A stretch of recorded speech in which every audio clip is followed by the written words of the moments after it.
அம்மா வந்து அந்த சண்டை சேவல் கறியை வந்து சமைக்க போகிறேன். கழுவி எடுத்து வச்சுருக்கேன்னா கறியெல்லாம் மஞ்சள் தூள் சேர்த்துக்கலாம், உப்பு சேர்த்துடலாம். 1 ஸ்பூன் அளவுக்கு இஞ்சி பூண்டு பேஸ்ட் கொஞ்சம் கூட சேர்த்துட்றேன். ஒரு 1/2 ஸ்பூன் அளவுக்கு தண்ணி சேர்த்துடலாம். குக்கரை வச்சிடலாம்.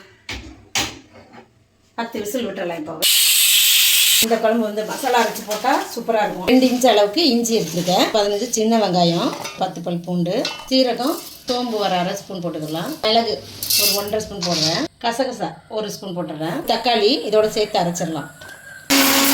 எண்ணெய் ஊற்றிக்கிற போகிற அம்மா.